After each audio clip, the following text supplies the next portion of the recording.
ताज़ा तरीन अपलोड्स की नोटिफिकेशन हासिल करने के लिए हमारे चैनल को सब्सक्राइब करें और साथ में दिए गए घंटी के निशान को दबाना ना भूलें।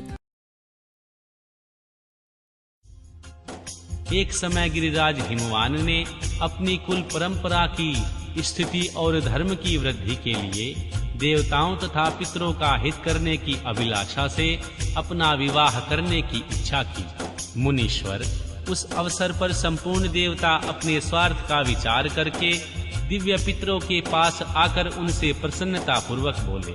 देवताओं ने कहा, पितरों, आप सब लोग प्रसन्नचित होकर हमारी बात सुने, और यदि देवताओं का कार्य सिद्ध करना आपको भी अभिष्ट हो तो वैसा ही करें। जैसा आपकी ज्येष्ठ पुत्री जो मेना नाम से प्रसिद्ध है वह मंगल रूपिणी है, उसका विवाह आप लोग अत्यंत प्रसन्नता पूर्वक हिमवान पर्वत से करा दे। ऐसा करने पर आप सब लोगों को सर्वथा महान लाभ होगा और देवताओं के दुखों का निवारण भी पग पग पर होता रहेगा। देवताओं की यह बात सुनकर पितरों ने परस्पर विचार करके स्वीकृति दे दी और अपनी पुत्री मेना को विधि पूर्वक हिमालय के हाथों में दे दिया। उस समय परम मंगलमय विवाह में बड़ा उत्सव मनाया गया। मुनीश्वर नारद मेना के साथ हिमालय के शुभ विवाह का यह सुखद प्रसंग मैंने तुमसे प्रसन्नता पूर्वक कहा, और अब क्या सुनना चाहते हो? महर्षि नारद ने पूछा, विधे, अब आदर पूर्वक मेरे सामने मेना की उत्पत्ति का वर्णन कीजिए। उसे किस प्रकार शाप प्राप्त हुआ यह कहिए और मेरे संदेह का निवारण कीजिए। श्री ब्रह्मा जी बोले, हे मुने, मैंने अपने दक्ष नामक जिस पुत्र की पहले चर्चा की है उसके 60 कन्याएं हुई थी जो सृष्टि की उत्पत्ति में कारण बनी। हे नारद, दक्ष ने कश्यप आदि श्रेष्ठ मुनियों के साथ उनका विवाह किया था। यह सब वृतांत तो तुम्हें विदित ही है। अब प्रस्तुत विषय को सुनो। उन कन्याओं में एक स्वधा नाम की कन्या थी जिसका विवाह उन्होंने पितरों के साथ किया। स्वधा की 3 पुत्रियां थी जो सौभाग्यशालिनी और धर्म की मूर्ति थी। उनमें से ज्येष्ठ पुत्री का नाम था मेना, मंझली धन्या के नाम से प्रसिद्ध थी, और सबसे छोटी कन्या का नाम था कलावती। ये सारी कन्याएं पितरों की मानसी पुत्रियां थीं। उनके मन से प्रकट हुई थी। इनका जन्म किसी माता के गर्भ से नहीं हुआ था, अतएव ये अयोनिजा थी। केवल लोक व्यवहार से स्वधा की पुत्री मानी जाती थी। इनके सुंदर नामों का कीर्तन करके मनुष्य संपूर्ण अभिष्ट फल को प्राप्त कर लेता है। ये सदा संपूर्ण जगत की वंदनीय लोक माताएं हैं और उत्तम अभ्युदय से सुशोभित रहती हैं। सबकी सब परम योगिनी, ज्ञान निधि तथा तीनों लोकों में सर्वत्र जा सकने वाली हैं। मुनीश्वर, एक समय ये तीनों बहनें भगवान विष्णु के निवास स्थान श्वेत दीप में उनका दर्शन करने के लिए गई। भगवान विष्णु को प्रणाम और भक्ति पूर्वक उनकी स्तुति करके वे उन्हीं की आज्ञा से वहां ठहर गए। उस समय वहां संतों का बड़ा भारी समाज एकत्र हुआ था। मुने, उसी अवसर पर मेरे पुत्र सनकादि सिद्धगण भी वहां गए और श्री हरि की स्तुति वंदना करके उन्हीं की आज्ञा से वहां ठहर गए। सनकादि मुनि देवताओं के आदि पुरुष और संपूर्ण लोकों में वंदित हैं। वे जब वहां आकर खड़े हुए उस समय श्वेत दीप के सब लोग उन्हें देखकर प्रणाम करते हुए उठकर खड़े हो गए, परंतु ये तीनों बहनें उन्हें देखकर भी वहां नहीं उठी। इनसे श्री सनत कुमार ने उनको मर्यादा रक्षार्थ उन्हें स्वर्ग से दूर होकर नर स्त्री बनने का शाप दे दिया। फिर उनके प्रार्थना करने पर वे प्रसन्न हो गए और बोले। श्री सनत कुमार ने कहा, पितरों की तीनों कन्याओं, तुम प्रसन्नचित्त होकर मेरी बात सुनो। यह तुम्हारे शोक का नाश करने वाली और सदा ही तुम्हें सुख देने वाली है। तुम में से जो ज्येष्ठ है वह भगवान विष्णु की अंशभूत हिमालय गिरी की पत्नी हो। उससे जो कन्या होगी वह पार्वती के नाम से विख्यात होगी। पितरों की दूसरी प्रिय कन्या योगिनी धन्य राजा जनक की पत्नी होगी। उनकी कन्या के रूप में महालक्ष्मी अवतीर्ण होगी जिसका नाम सीता होगा।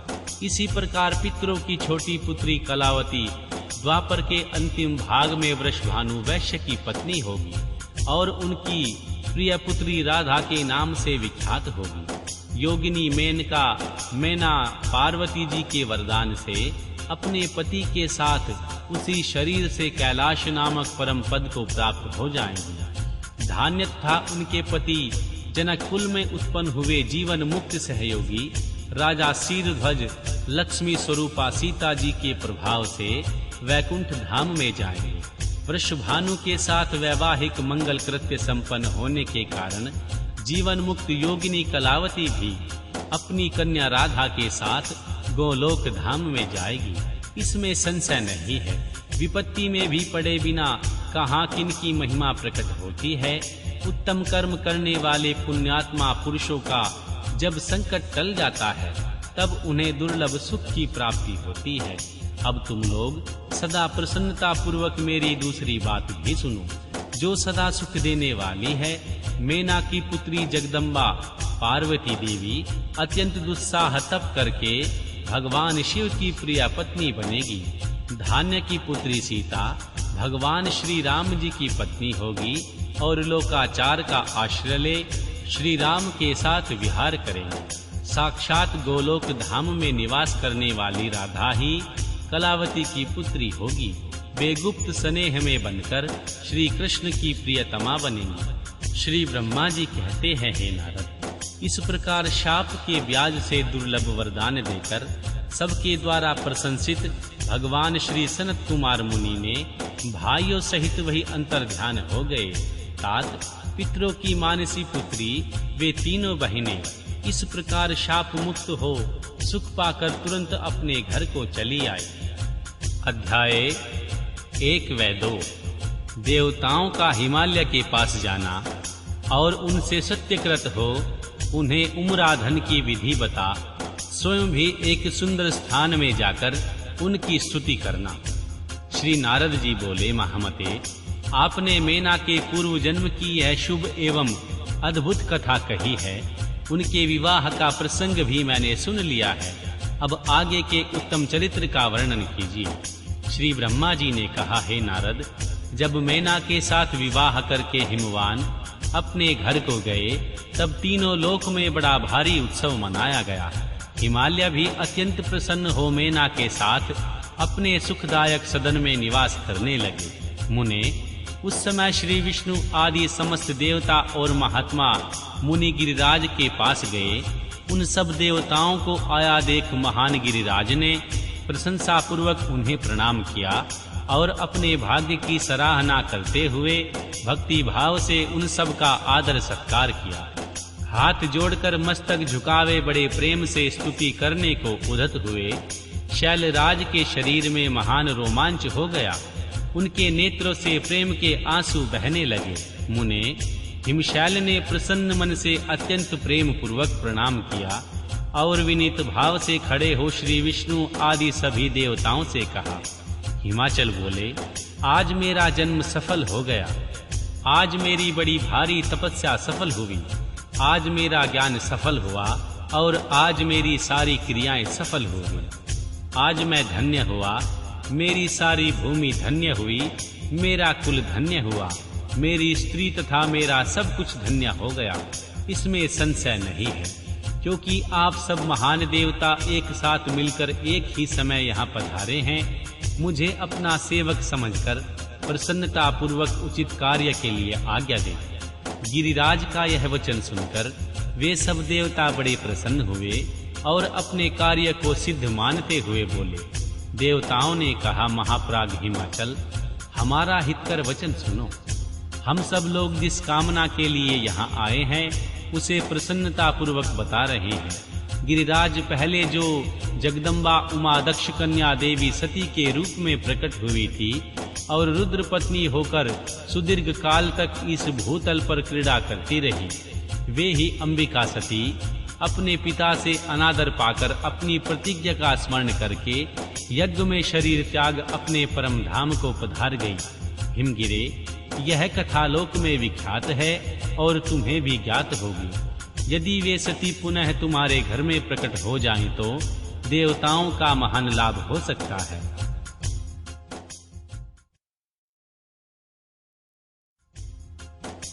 श्री ब्रह्मा जी कहते हैं, श्री विष्णु आदि देवताओं की यह बात सुनकर गिरिराज हिमालय मन ही मन प्रसन्न हो आदर से झुक गए और बोले, प्रभो ऐसा हो तो बड़े सौभाग्य की बात है।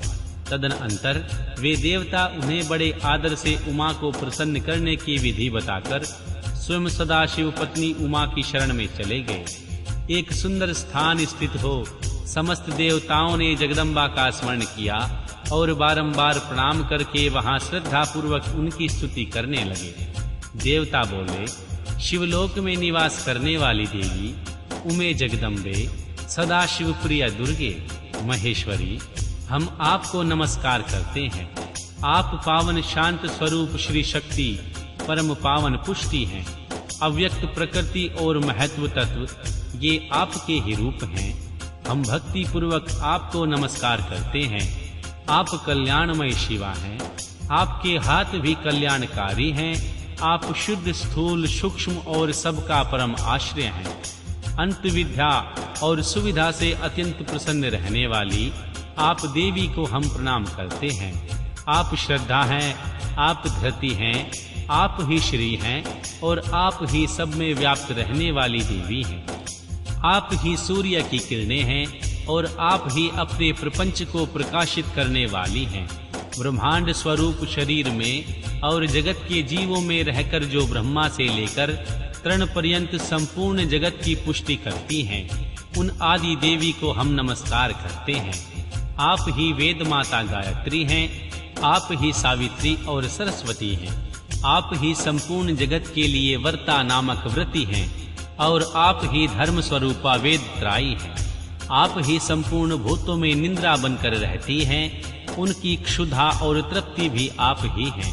आप ही तृष्णा, कांति, छवि, तुष्टि तथा संपूर्ण आनंद को देने वाली, आप ही पुण्य कर्ताओं के यहाँ लक्ष्मी बनकर रहती हैं और आप ही पापियों के घर सदा जयेश लक्ष्मी की बड़ी बहन दरिद्रता के रूप में वास करती हैं। आप ही संपूर्ण जगत की शांति हैं। आप ही धारण करने वाली धात्री एवं प्राणों का पोषण करने वाली शक्ति हैं। आप ही पांचों भूतों के सारत्व को प्रकट करने वाली तत्व स्वरूपा हैं। आप ही नीतिज्ञों की नीति तथा व्यवसाय रूपिणी हैं। आप ही सामवेद की गति हैं। आप ही ग्रंथि हैं। आप ही यजुर्मंत्रों की आहुति हैं। ऋग्वेद की मात्रा तथा अर्थवेद की परम गति भी आप ही हैं। जो प्राणियों के नाक, कान, नेत्र, मुख, भुजा, वक्षस्थल और हृदय में धरती रूप से स्थित हो, सदा उनके लिए सुख का विस्तार करती हैं। जो निंद्रा के रूप में संसार के लोकों को अत्यंत सुगम प्रतीत होती हैं, वे देवी उमा जगत की स्थिति एवं पालन करने के लिए हम सब पर प्रसन्न हो। इस प्रकार जगत जननी सती साध्वी महेश्वरी उमा की स्तुति करके अपने हृदय में विशुद्ध प्रेम लिए वे सब देवता उनके दर्शन की इच्छा से वहां खड़े हो गए। अध्याय 3। उमा देवी का दिव्य रूप से देवताओं को दर्शन देना, देवताओं का उनसे अपना अभिप्राय निवेदन करना और देवी सती का अवतार लेने की बात स्वीकार करके देवताओं को आश्वासन देना। श्री ब्रह्मा जी कहते हैं, हे नारद, देवताओं के इस प्रकार स्तुति करने पर दुर्गम पीड़ा का नाश करने वाली जगत जननी देवी दुर्गा उनके सामने प्रकट हुई। वे परम अद्भुत दिव्य रत्नमय रथ पर बैठी हुई थी। उस श्रेष्ठ रथ में घुंघरू लगे हुए थे और मुलायम बिस्तर बिछे थे।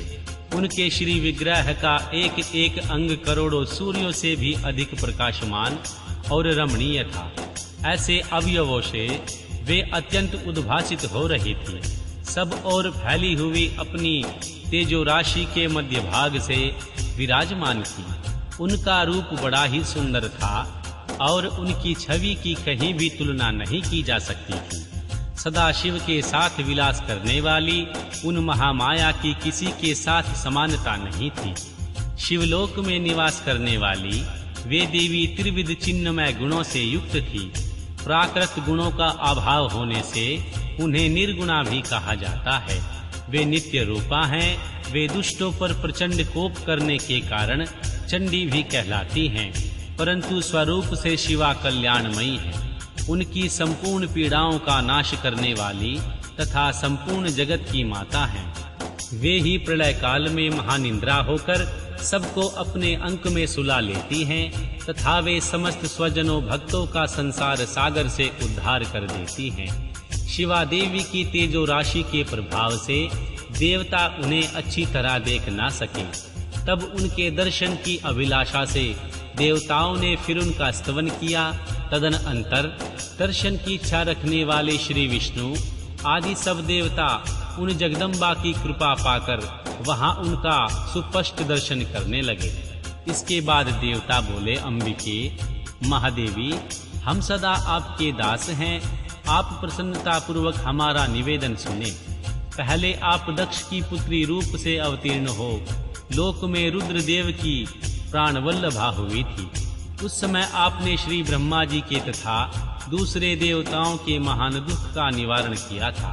तदनंतर पिता से अनादर पाकर अपनी की हुई प्रतिज्ञा के अनुसार अपने शरीर को त्याग दिया और स्वधाम में पधार गई। इससे भगवान हर को बड़ा दुख हुआ। महेश्वरी, आपके चले आने से देवताओं का कार्य पूर्ण नहीं हुआ, अतः हम देवता और मुनि व्याकुल होकर आपकी शरण में आए हैं। महेशानी शिवे, आप देवताओं का मनोरथ पूर्ण करें जिनसे सनत कुमार का वचन सफल हो।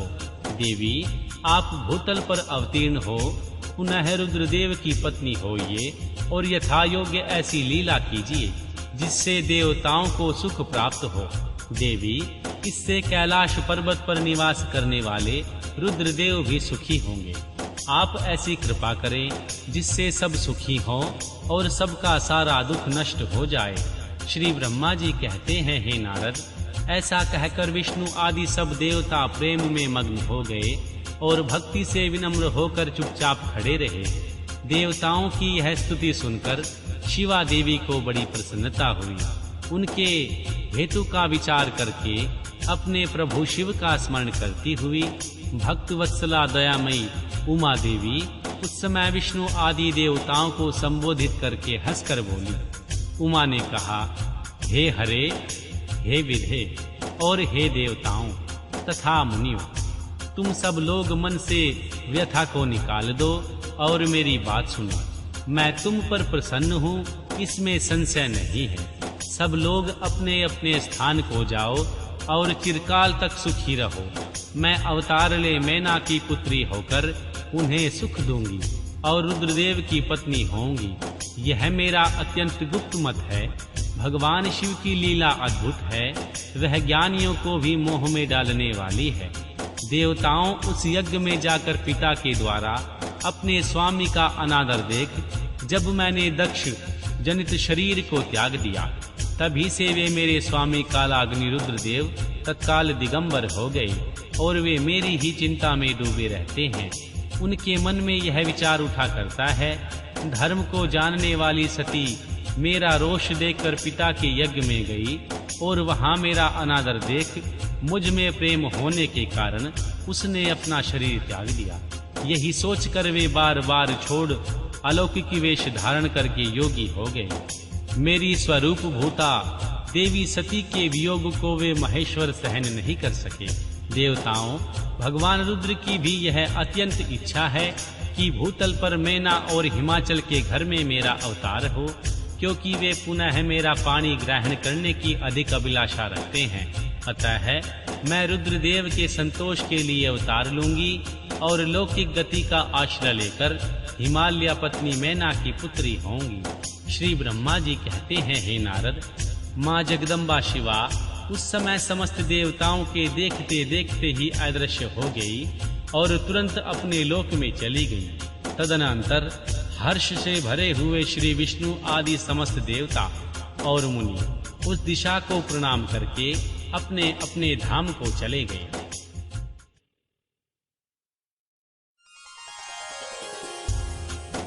अध्याय 4।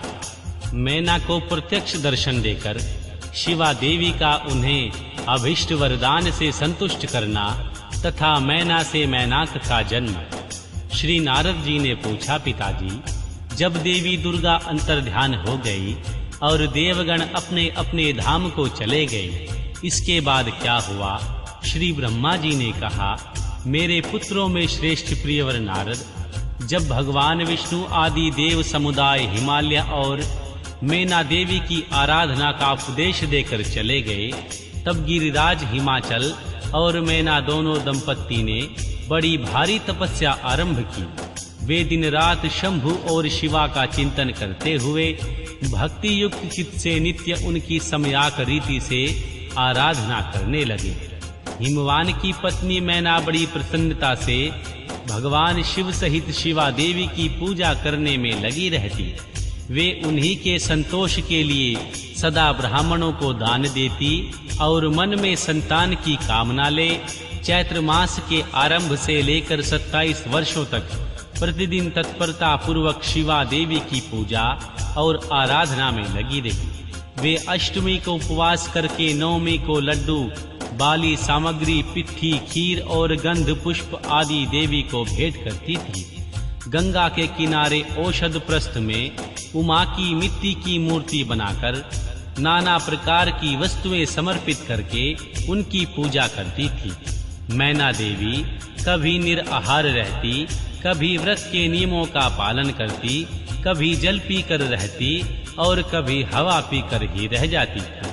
विशुद्ध तेज से दमकती हुई दीप्तिमती मैना ने प्रेम पूर्वक शिवा में चित लगाए 27 वर्ष व्यतीत कर दिए। 27 वर्ष पूरे होने पर जगन्मयी शंकर कामिनी जगदम्बा उमा अत्यंत प्रसन्न हुई। मैना की उत्तम भक्ति से संतुष्ट होवे परमेश्वरी देवी उन पर अनुग्रह करने के लिए उनके सामने प्रकट हुई।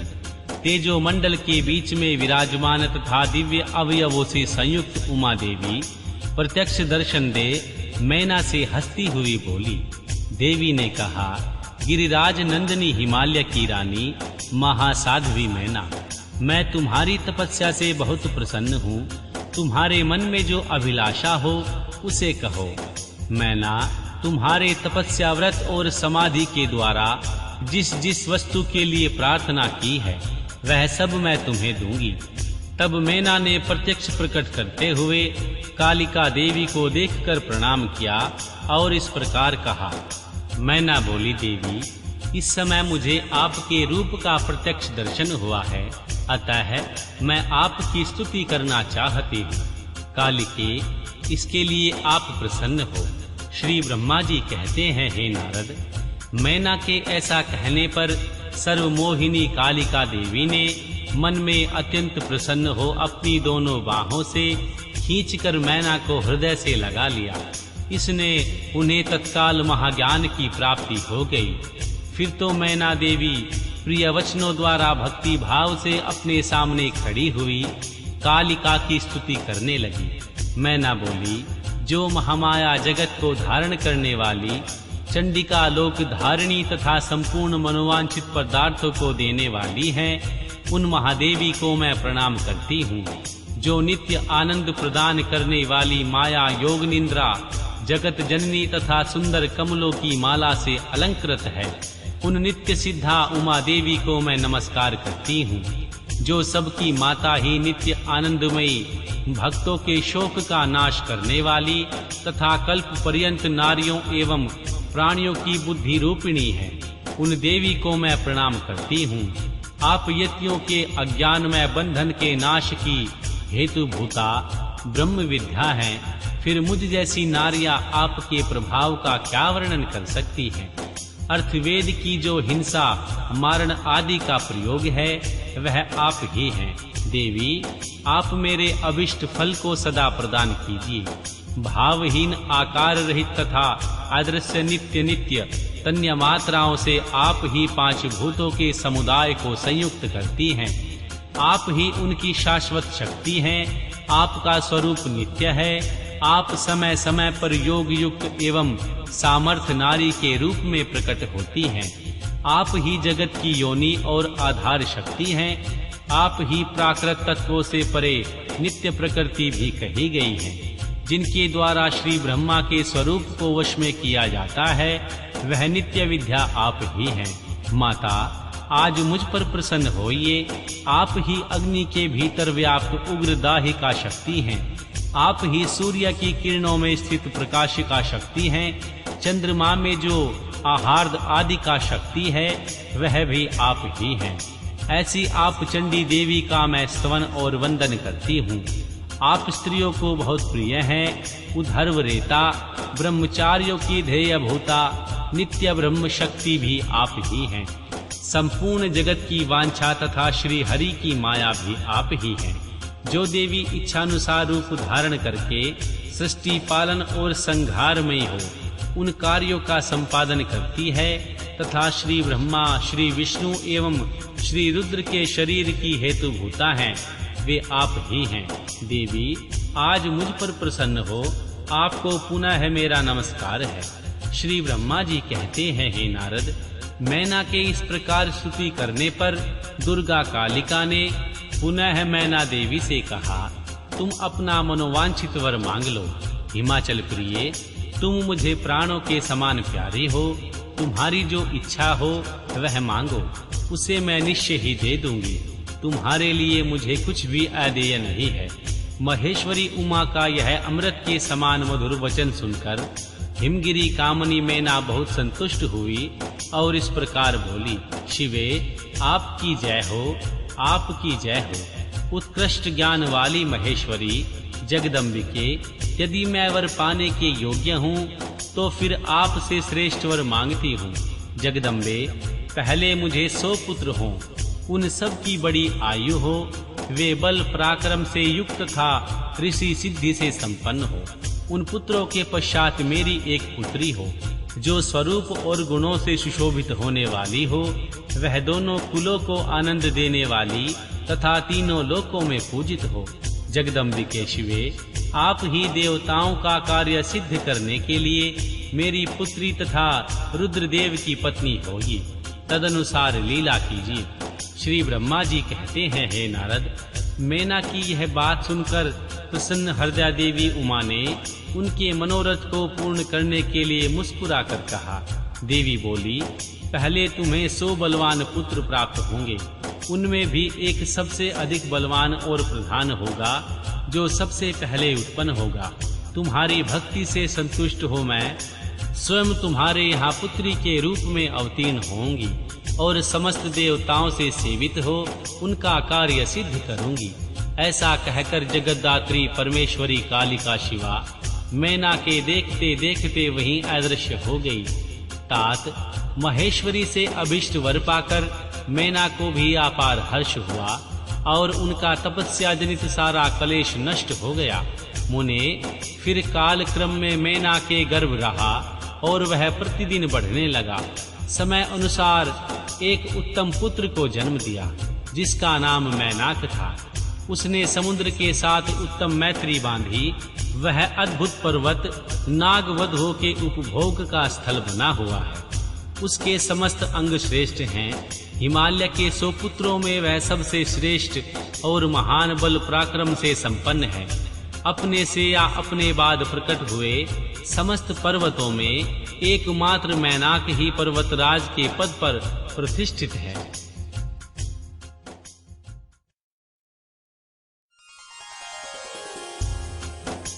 अध्याय 5। देवी उमा का हिमवान के हृदय तथा मैना के गर्भ में आना।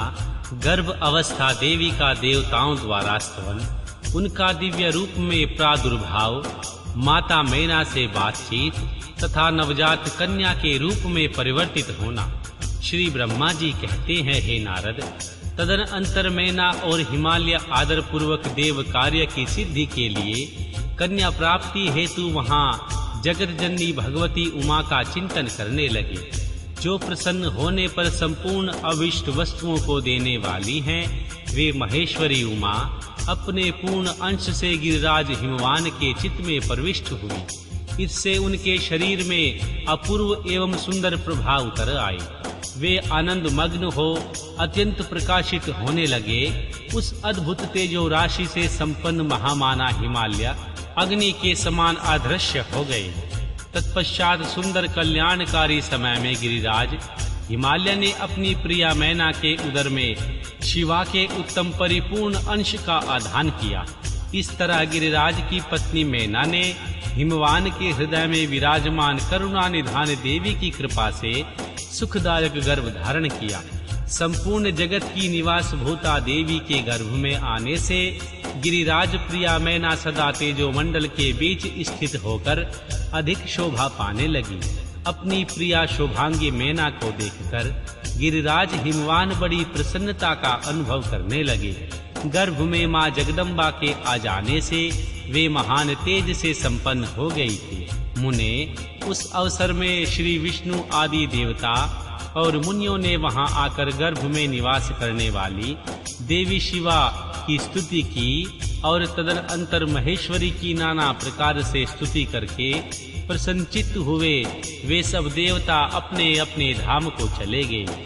जब 9वां महीना बीत गया और 10वां भी पूरा हो चला, तब जगदम्बा कालिका ने समय पूर्ण होने पर गर्भस्थ शिशु की जो गति होती है उसी को धारण किया, अर्थात जन्म ले लिया।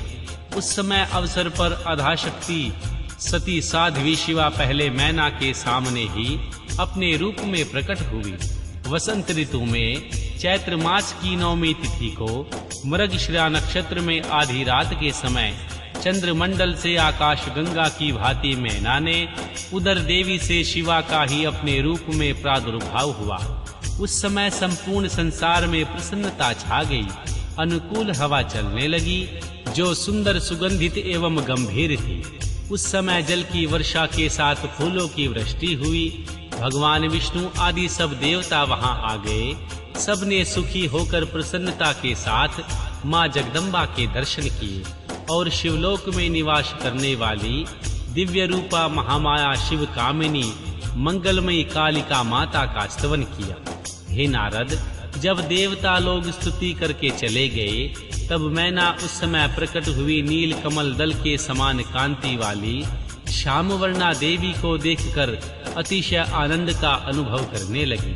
देवी के उस दिव्य रूप का दर्शन करके गिरिराज प्रिया मैना को ज्ञान प्राप्त हो गया। वे उन्हें परमेश्वरी समझकर अत्यंत हर्ष से उल्लासित हो उठी और संतोष पूर्वक बोली। मैना ने कहा, जगदम्बे महेश्वरी, आपने बड़ी कृपा की जो मेरे सामने प्रकट हुई। अंबिके, आपकी बड़ी शोभा हो रही है। शिवे, आप संपूर्ण शक्तियों में आधा शक्ति हैं, तीनों लोकों की जननी हैं। देवी, आप भगवान शिव को सदा ही प्रिय हैं तथा संपूर्ण देवताओं से प्रशंसित पराशक्ति हैं। महेश्वरी, आप कृपा करें और इसी रूप में मेरे ध्यान में स्थित हो जाएं। साथ ही मेरी पुत्री के अनुरूप प्रत्यक्ष दर्शनीय रूप धारण करें। श्री ब्रह्मा जी कहते हैं, हे नारद, पर्वत पत्नी मैना की यह बात सुनकर अत्यंत प्रसन्न हुई देवी शिवा ने उस गिरि प्रिया को इस प्रकार उत्तर दिया। देवी बोली, मैना, तुमने पहले तत्परता पूर्वक मेरी बड़ी सेवा की थी। उस समय तुम्हारी भक्ति से प्रसन्न हो मैं वर देने के लिए तुम्हारे निकट आई। वर मांगो।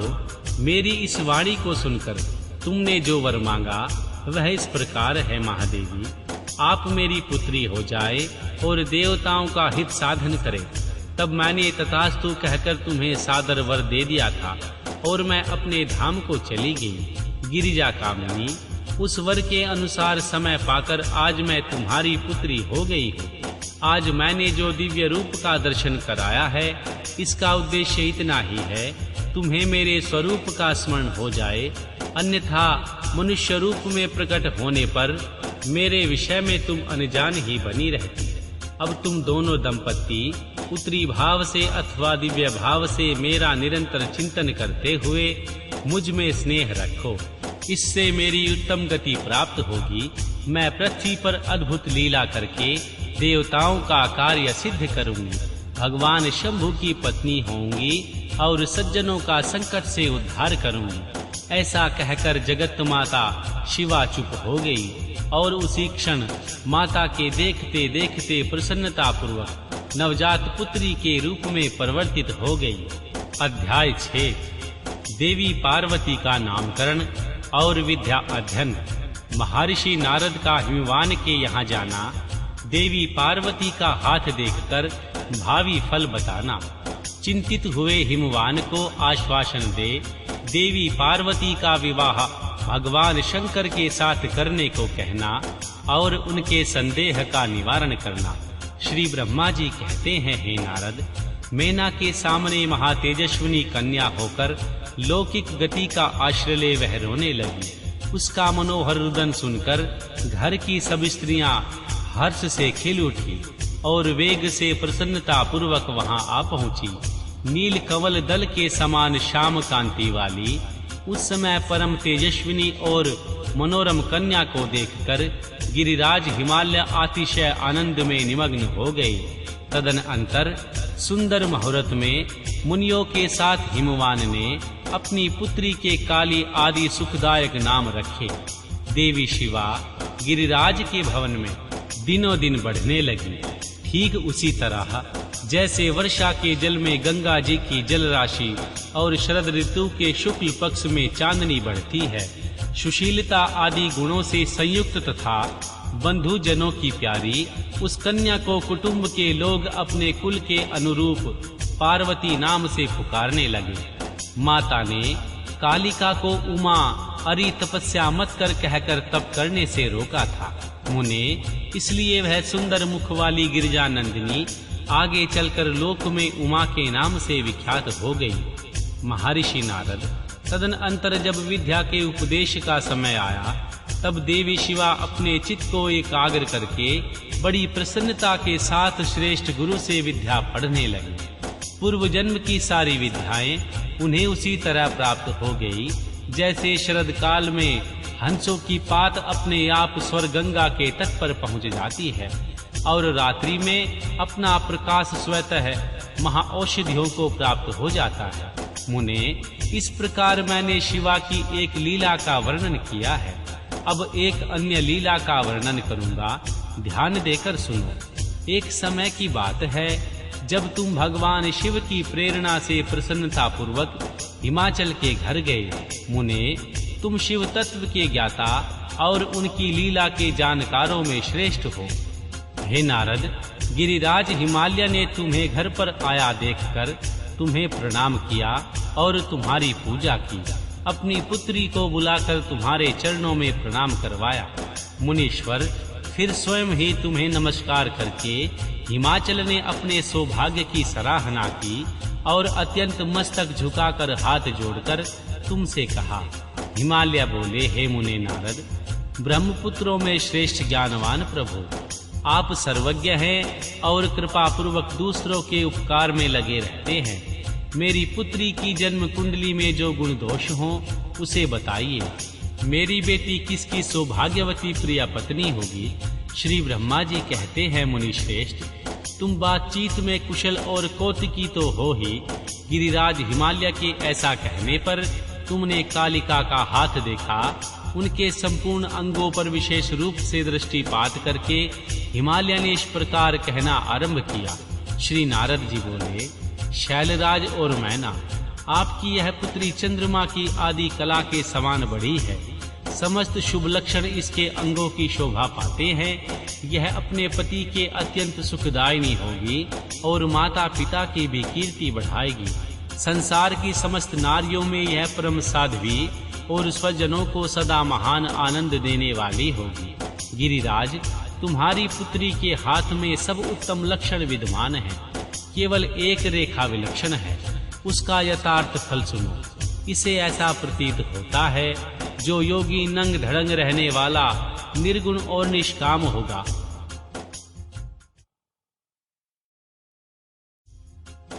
उसके न माँ होगी न बाप, उसे मान सम्मान का भी कोई ख्याल नहीं रहेगा और वह सदा अमंगल वेश धारण करेगा। श्री ब्रह्मा जी कहते हैं, हे नारद, तुम्हारी इस बात को सुनकर सत्य मानकर मैना तथा हिमाचल पत्नी दोनों बहुत दुखी हुए। परंतु जगदम्बा शिवा तुम्हारे ऐसे वचन को सुनकर और लक्षणों द्वारा उस भावी पति को शिव मानकर मन ही मन हर्ष से खिल उठी। महर्षि नारद जी की यह बात कभी झूठ नहीं हो सकती। यह सोचकर शिवा भगवान शिव के युगल चरणों में संपूर्ण हृदय से अत्यंत स्नेह करने लगी। हे नारद, उस समय मन ही मन दुखी हो हिमवान ने तुमसे कहा, मुने, उस रेखा का फल सुनकर मुझे बड़ा दुख हुआ। मैं अपनी पुत्री को उससे बचाने के लिए क्या उपाय करूं? मुने, तुम महान कौतुक करने वाले और वार्तालाप विशारद हो। हिमवान की यह बात सुनकर अपने मंगलकारी वचनों द्वारा उनका हर्ष बढ़ाते हुए तुमने इस प्रकार कहा। महर्षि नारद बोले, गिरिराज, तुम स्नेह पूर्वक सुनो। मेरी बात सच्ची है, वह झूठ नहीं होगी। हाथ की रेखा ब्रह्मा जी की लिपि है, निश्चय ही वह मिथ्या नहीं हो सकती। अतः शैल प्रवर, इस कन्या को वैसा ही पति मिलेगा, इसमें संशय नहीं। परंतु इस रेखा के उस फल से बचने के लिए भी एक उपाय है। उसे प्रेम पूर्वक सुनो, उसे करने से तुम्हें सुख मिलेगा। मैंने जैसे वर का निरूपण किया है, वैसे ही भगवान शंकर हैं। वे सर्व सामर्थ्य हैं और लीला के लिए अनेक रूप धारण करते हैं। उनमें समस्त कुलक्षण सद्गुणों के समान हो जाएंगे। समर्थ पुरुष में सद्गुणों के समान हो जाएंगे। कोई दोष भी न हो तो वह उसे दुख नहीं देता। असमर्थ के लिए ही वह सदा दुखदायक होता है। इस विषय में सूर्य, अग्नि और गंगा का दृष्टांत सामने रखना चाहिए। इसलिए तुम विवेक पूर्वक अपनी कन्या शिवा भगवान शिव के हाथों में सौंप दो। भगवान शिव सबके ईश्वर हैं, सेव्य, निर्विकार, सामर्थ्यशाली और अविनाशी हैं। वे जल्दी ही प्रसन्न हो जाते हैं, अतः शिवा को ग्रहण कर लेंगे, इसमें संशय नहीं है। विशेषतः है वे तपस्या से वश में हो जाते हैं। यदि शिवा तप करे, सब काम ठीक हो जाएगा। सर्वेश्वर शिव सब प्रकार से समर्थ हैं। वे इंद्र के वज्र का भी विनाश कर सकते हैं। श्री ब्रह्मा जी के अधीन हैं तथा वे सबको सुख देने वाले हैं। माँ पार्वती भगवान शंकर की प्यारी पत्नी होगी। वह सदा रुद्रदेव के अनुकूल रहेगी, क्योंकि वह महासाध्वी और उत्तम व्रत का पालन करने वाली है तथा माता पिता के सुख को बढ़ाने वाली है। वह तपस्या करके भगवान शिव के मन को अपने वश में कर लेगी और वे भगवान भी इनके सिवा किसी दूसरी स्त्री से विवाह नहीं करेंगी। इन दोनों का प्रेम एक दूसरे के अनुरूप है। वैसा उच्च कोटि का प्रेम न तो किसी का हुआ है और न इस समय है और न ही आगे कभी होगा।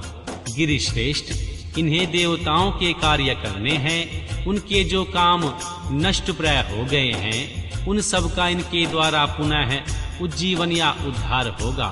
आद्रिराज, आपकी कन्या को पाकर ही भगवान हर अर्धनारीश्वर होंगे। इन दोनों का पुनः हर्ष पूर्वक मिलन होगा। सबकी यह पुत्री आपकी तपस्या के प्रभाव से सर्वेश्वर महादेव को संतुष्ट करके उनके शरीर के आधे भाग को अपने अधिकार में लेंगी, उनका अर्धांग बन जाएंगे। गिरिश्रेष्ठ, तुम्हें अपनी यह कन्या भगवान शंकर के सिवा किसी दूसरे को नहीं देनी चाहिए। यह देवताओं का गुप्त रहस्य है, इसे कभी प्रकाशित नहीं करना चाहिए।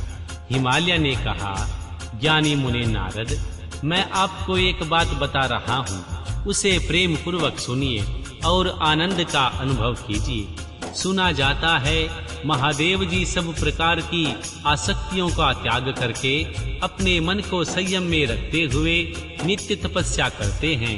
देवताओं की भी दृष्टि में नहीं आते।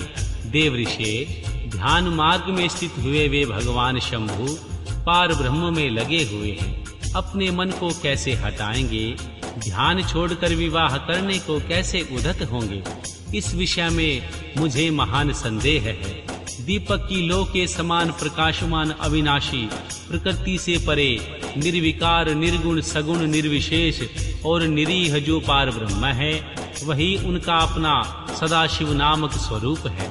अतः वे उसी का सर्वत्र साक्षात्कार करते हैं, किसी ब्राहा अनात्मक वस्तु पर दृष्टि नहीं डालते। मुने, यहाँ आए हुए किन्नरों के मुख से उनके विषय में ऐसी नित्य बातें सुनी जाती हैं। क्या यह बात मिथ्या ही है? विशेषतः है यह बात भी सुनने में आती है कि भगवान हर ने पूर्व काल में सती के समक्ष एक प्रतिज्ञा की थी। उन्होंने कहा था, दक्ष कुमारी प्यारी सती, मैं तुम्हारे सिवा किसी दूसरी स्त्री को अपनी पत्नी बनाने के लिए वर्ण नहीं करूंगा और न ही ग्रहण करूंगा। यह मैं तुमसे सत्य कहता हूँ। इस प्रकार सती के साथ उन्होंने प्रतिज्ञा कर ली है। अब सती के मर जाने पर वे दूसरी किसी स्त्री को कैसे ग्रहण करेंगे? यह सुनकर तुम नारद ने कहा, महामते गिरिराज, इस विषय में तुम्हें चिंता नहीं करनी चाहिए। तुम्हारी यह पुत्री काली ही पूर्व काल में दक्ष कन्या सती हुई थी। उस समय इसी का सदा सर्वमंगलदायी सती नाम था। वे सती दक्ष कन्या होकर रुद्र की प्यारी पत्नी हुई थी।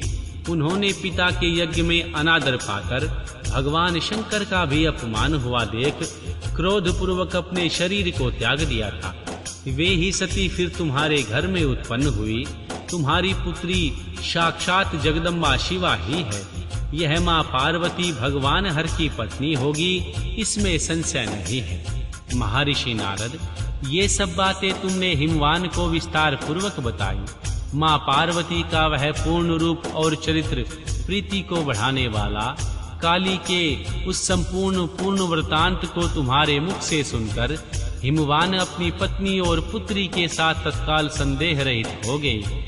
इसी तरह तुम्हारे मुख से अपनी उस पूर्व कथा को सुनकर काली ने लज्जा के मारे मस्तक झुका लिया और उनके मुख पर मंद मुस्कान की प्रभा फैल गई। गिरिराज हिमालय पार्वती के उस चरित्र को सुनकर उनके माथे पर हाथ फेरने लगे और मस्तक सूंघकर उसे अपने आसन के पास ही बिठा लिया। महर्षि नारद, इसके पश्चात तुम उसी क्षण प्रसन्नता पूर्वक स्वर्ग लोक को चले गए और गिरिराज हिमवान भी मन ही मन मनोहर आनंद से युक्त हो अपने सर्व संपत्तिशाली भवन में प्रविष्ट हो गए।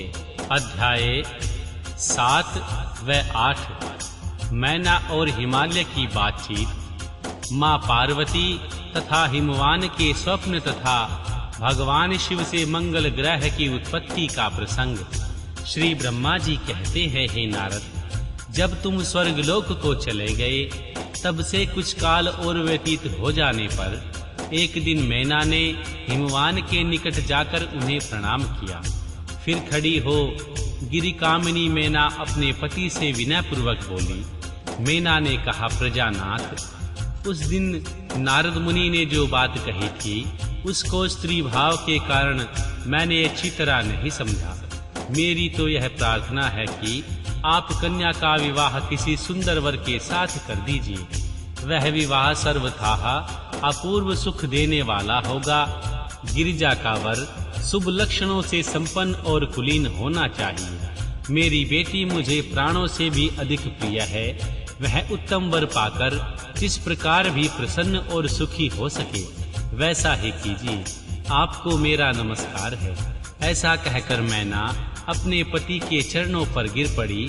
उस समय उसके मुख पर आंसुओं की धारा बह रही थी।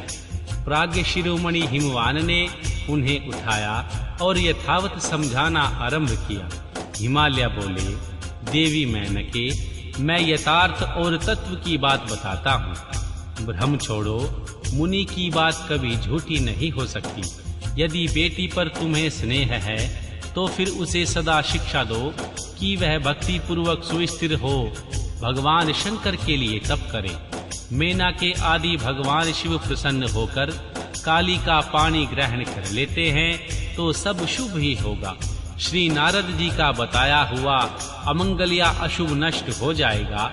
शिव के समीप सारे अमंगल सदा मंगल रूप हो जाते हैं।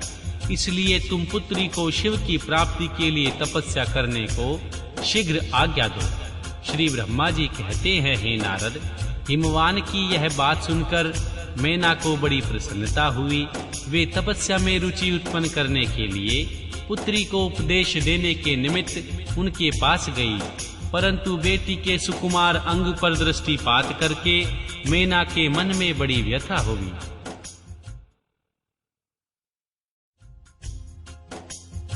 उनके दोनों नेत्रों में आंसू भर आए। फिर तो गिरजा प्रिया मैना ने अपनी पुत्री को उपदेश देने की शक्ति रह ही नहीं गई। अपनी माता की उस चेष्टा को पार्वती जी शीघ्र ही ताड़ गई। तब वे सर्वज्ञ परमेश्वरी कालिका देवी माता को बारंबार आश्वासन दे तुरंत बोली।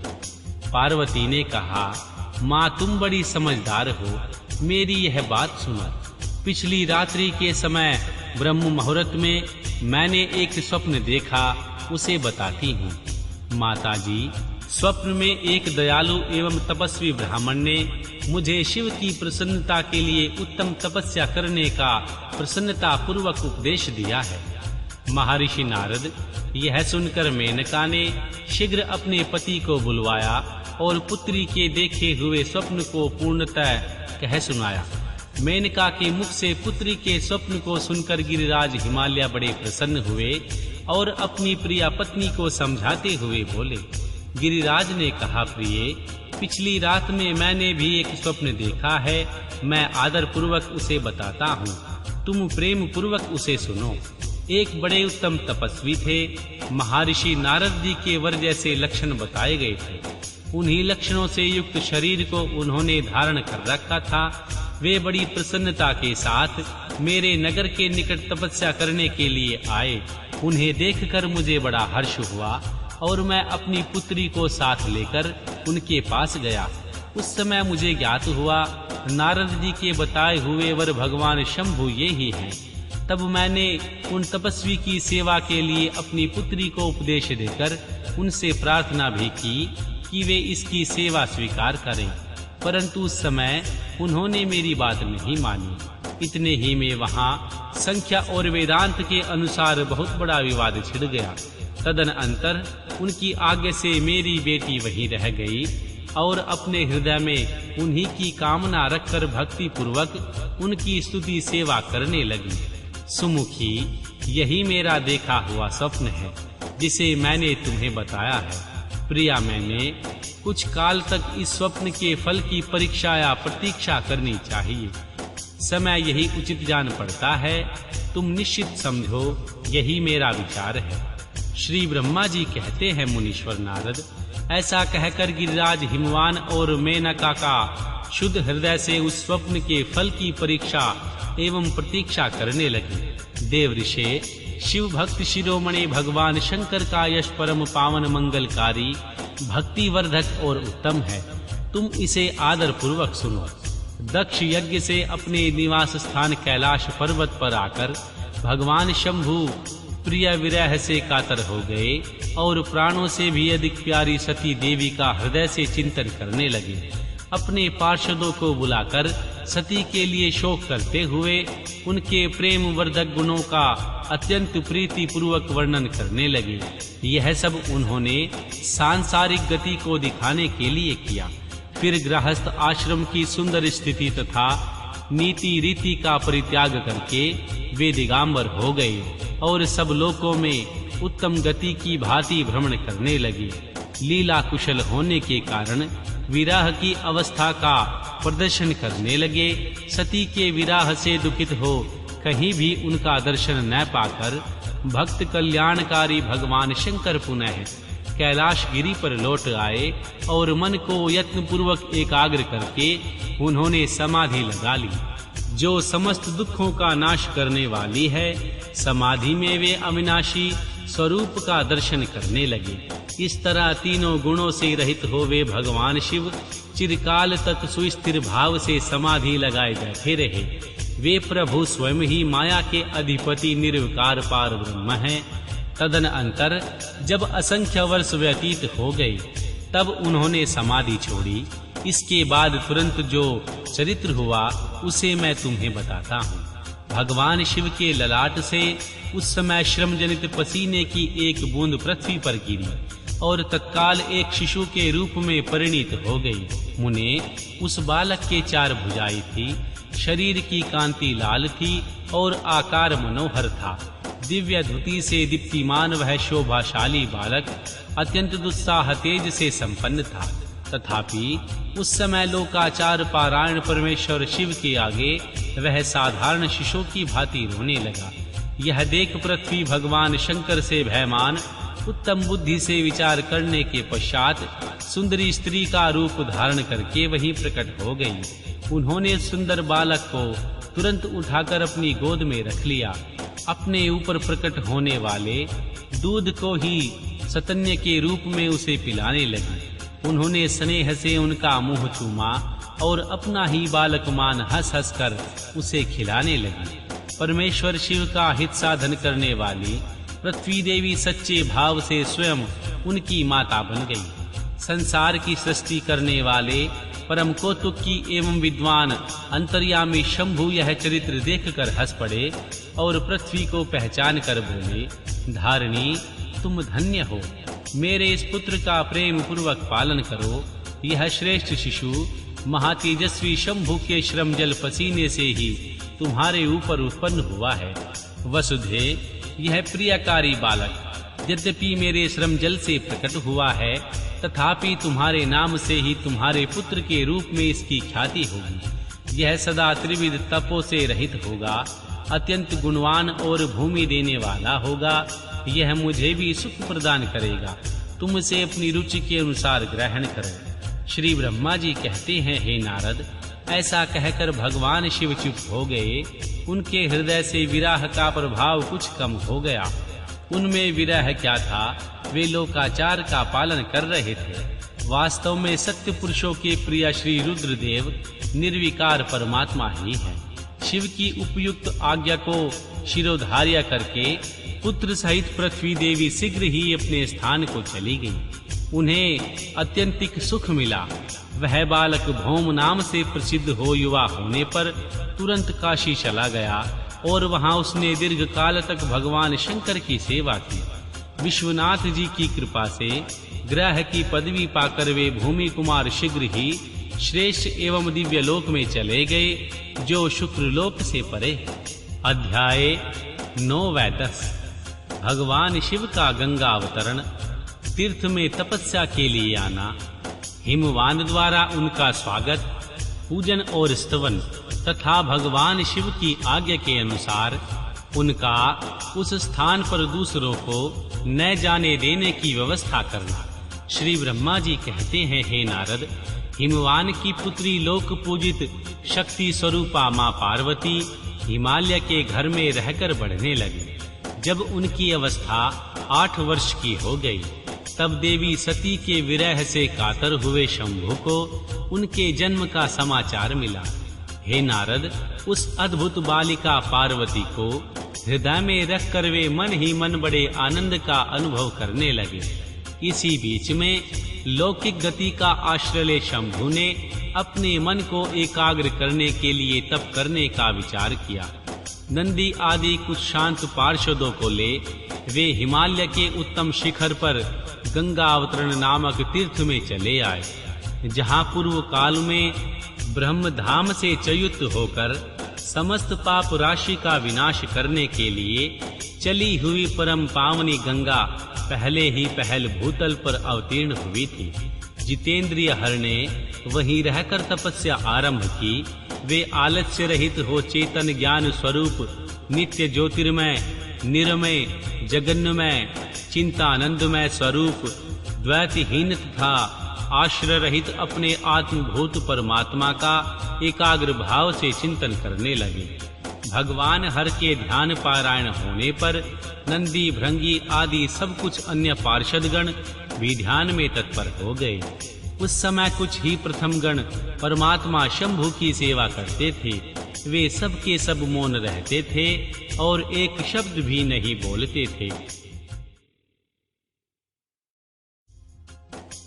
कुछ द्वारपाल हो, इसी समय गिरिराज हिमवान उस औषधि बाहुल शिखर पर भगवान शंकर का शुभ आगमन सुनकर उनके प्रति आदर की भावना से वहां आ गए। आकर सेवकों सहित गिरिराज ने भगवान रुद्र को प्रणाम किया, उनकी पूजा की और अत्यंत प्रसन्न होकर हाथ जोड़कर उनका सुंदर स्तवन किया।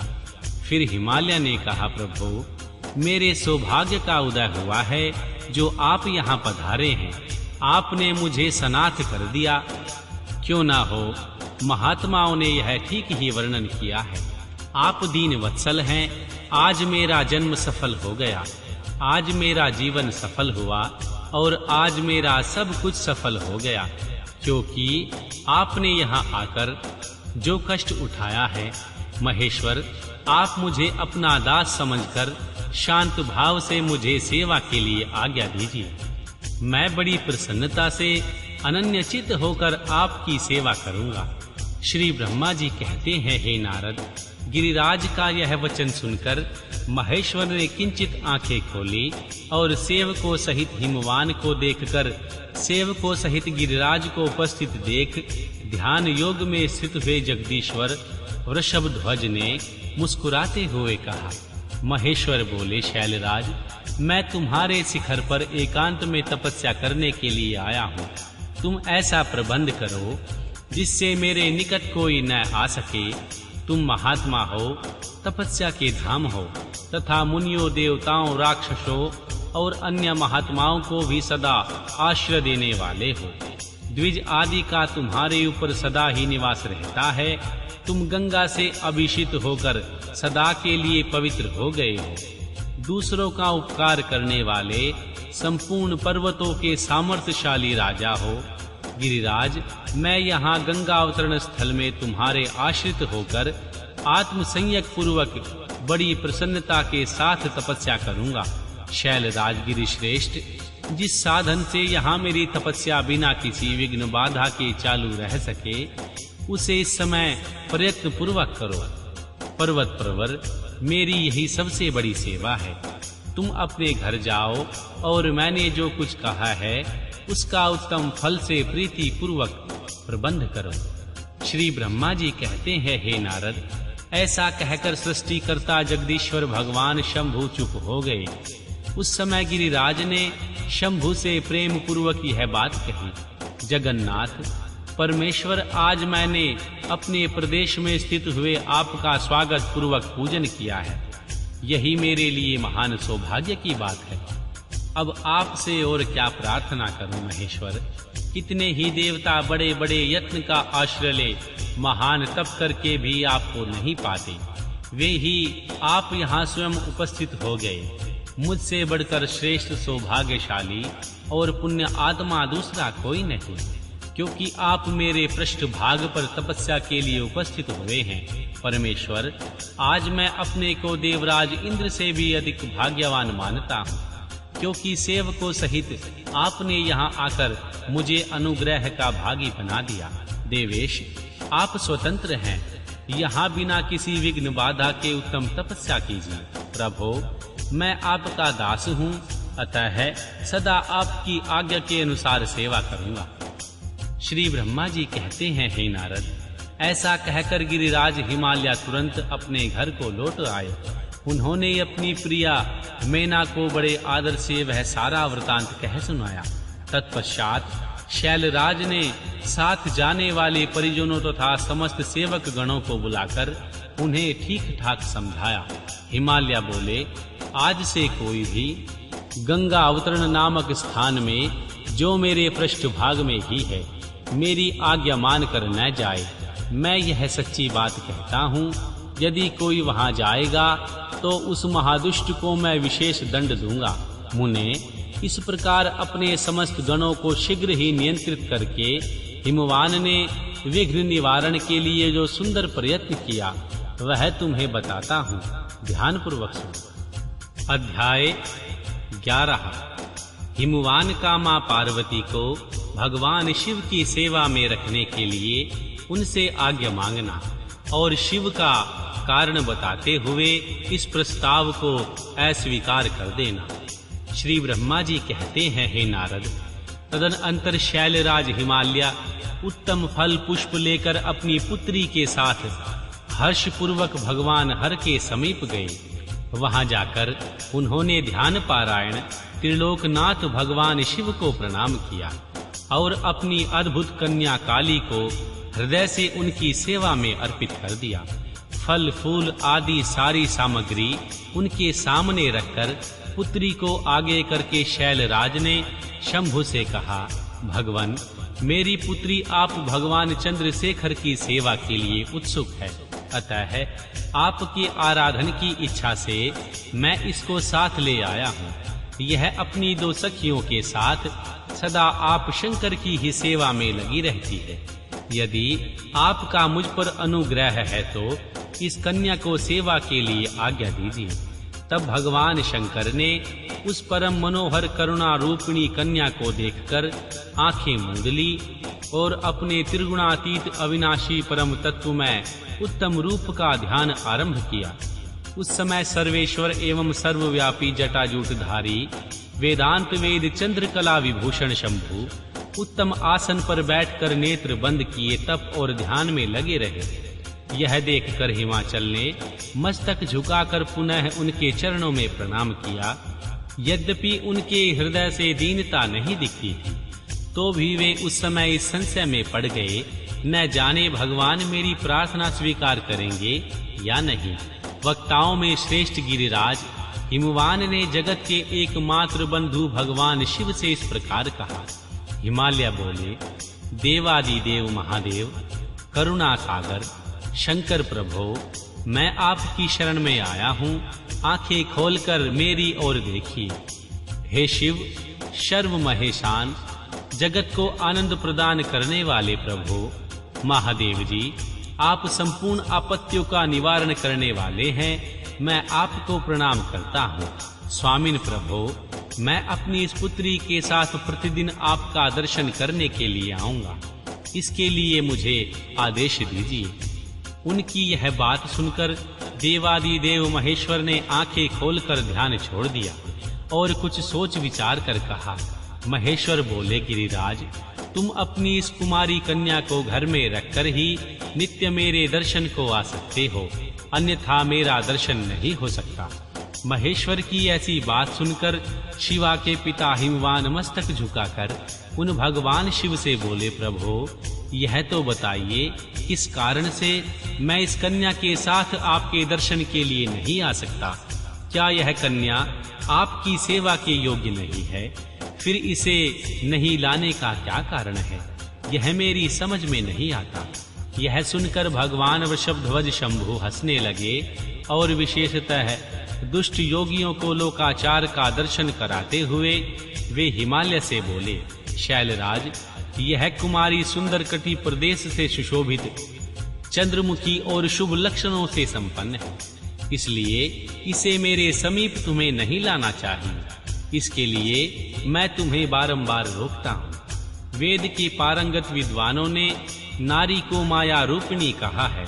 विशेषतः युवती स्त्री तो तपस्वी जनों के तप में विघ्न डालने वाली होती ही है। गिरिश्रेष्ठ, मैं तपस्वी योगी और सदा माया से निर्लिप्त रहने वाला हूँ, मुझे युवती से क्या प्रयोजन है? तपस्वियों के श्रेष्ठ आश्रय हिमालय, इसलिए फिर तुम्हें ऐसी बात नहीं करनी चाहिए, क्योंकि तुम वेदोक्त धर्म में प्रवीण, ज्ञानियों में श्रेष्ठ और विद्वान हो। आचल राज, स्त्री के संग से मन में शीघ्र ही विषय वासना उत्पन्न हो जाती है, उससे वैराग्य नष्ट होता है और वैराग्य न होने से पुरुष उत्तम तपस्या से भ्रष्ट हो जाता है। इसलिए शैल, तपस्वी को स्त्रियों का संग नहीं करना चाहिए, क्योंकि स्त्री महाविषय वासना की जड़ है एवं ज्ञान वैराग्य का विनाश करने वाली होती हैं। श्री ब्रह्मा जी कहते हैं, हे नारद, इस तरह की बहुत सी बातें कहकर महायोगिनी शिरोमणि भगवान महेश्वर चुप हो गए। देवऋषि शंभु का यह निरमा निष्प्रह और निष्ठुर वचन सुनकर काली के पिता हिमवान चकित हो कुछ व्याकुल और चुप हो गए। तपस्वी शिव की कही हुई यह बात सुनकर और गिरिराज हिमवान को चकित हुआ जानकर भवानी पार्वती उस समय भगवान शिव को प्रणाम करके विशद वचन में बोली।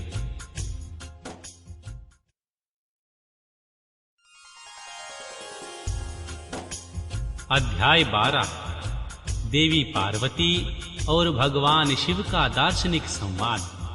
भगवान शिव का देवी पार्वती को अपनी सेवा के लिए आज्ञा देना तथा पार्वती द्वारा भगवान शिव की प्रतिदिन सेवा करना। भवानी ने कहा, योगिन, आपने तपस्वी होकर गिरिराज से यह क्या बात कह डाली? प्रभु, आप ज्ञान विशारद हैं, तो भी अपनी बात का उत्तर मुझसे सुनिए। शंभो, आप तप शक्ति से संपन्न होकर बड़ा भारी तप करते हैं। उस शक्ति के कारण ही आप महात्मा को तपस्या करने का विचार हुआ। सभी कर्मों को करने की जो वह शक्ति है, उससे ही प्रकृति जानना चाहिए। प्रकृति से ही सबकी सृष्टि, पालन और संहार होते हैं। भगवान, आप कौन हैं और सूक्ष्म प्रकृति क्या है, इसका विचार कीजिए। प्रकृति के बिना लिंग रूपी महेश्वर कैसे हो सकते हैं?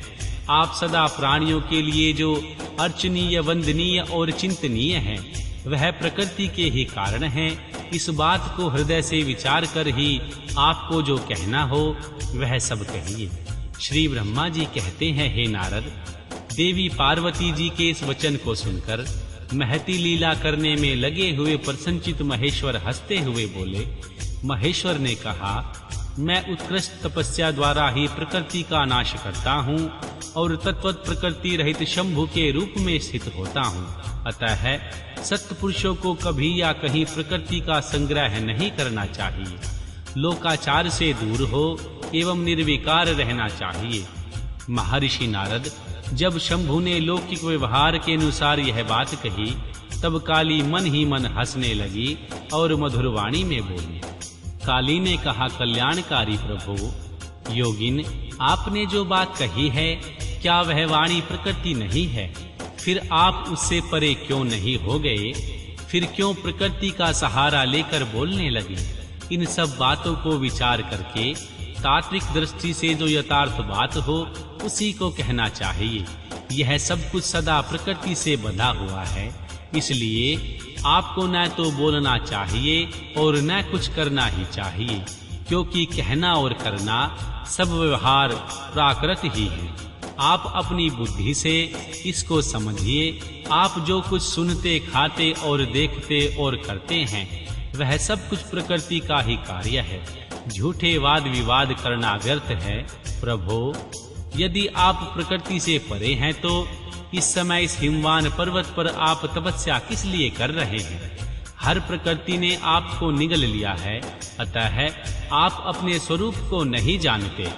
ईश, यदि आप अपने स्वरूप को जानते हैं तो किस लिए तप कर रहे हैं? योगिन, मुझे आपके साथ वाद विवाद करने की क्या आवश्यकता है? प्रत्यक्ष प्रमाण उपलब्ध होने पर विद्वान पुरुष अनुमान प्रमाण को नहीं मानते। जो कुछ प्राणियों की इंद्रियों का विषय होता है, वह सब ज्ञानी पुरुषों को बुद्धि से विचार कर प्राकृत ही मानना चाहिए। योगीश्वर, बहुत कहने से क्या लाभ? मेरी उत्तम बात सुनिए। मैं प्रकृति हूँ, आप पुरुष हैं। यह सत्य है और कटु सत्य है, इसमें संशय नहीं है।